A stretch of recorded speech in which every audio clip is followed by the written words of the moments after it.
Emily is just an all-around fun girl. She loves to dance. She takes Hawaiian dance, and she's learned how to hula. When you mix diabetes in with it, she still, pushes through and does her best. Emily was 17 months old when she was diagnosed with diabetes. That weekend, I had put her to bed, and for the first time, she woke up during the night and would not go back to sleep. She just kept on begging for something to drink.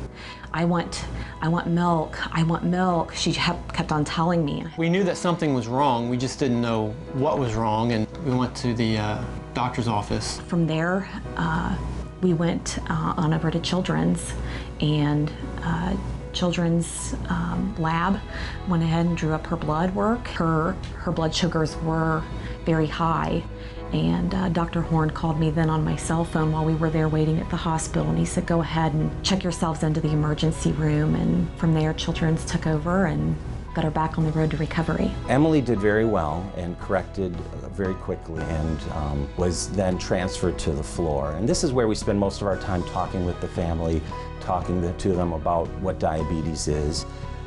Having at such a young age is difficult, but what we try to stress that it is doable. After Emily, of course, was stabilized, there was a diabetic trainer that came in.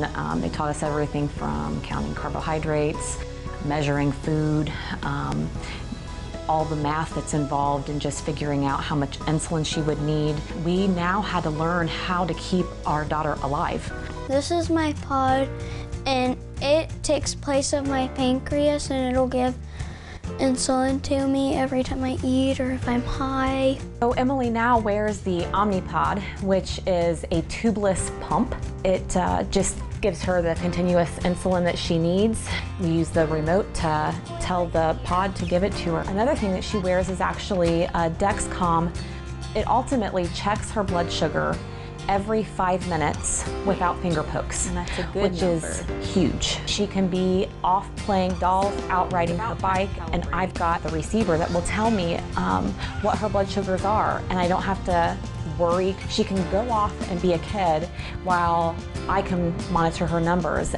My CGM said that I was low, and I'm 64, and so I'm drinking a juice box to help bring my blood sugar back up. You look at the tools that we have and the technology with the support that you get from the doctors and nurses like at Dayton Children's, all of those things help Emily and help others with type 1 diabetes live a normal life and to lead a more healthy life. It's really cool that you're an ambassador.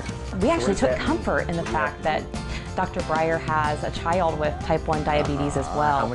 He looks out for his patients, and the patient doesn't stop at just Emily. It's our whole family. We're thankful that Dayton Children's is there for us to support us. We're thankful that there are people and businesses in the community that are there supporting Dayton Children's, because they're not only supporting Dayton Children's, they're supporting us.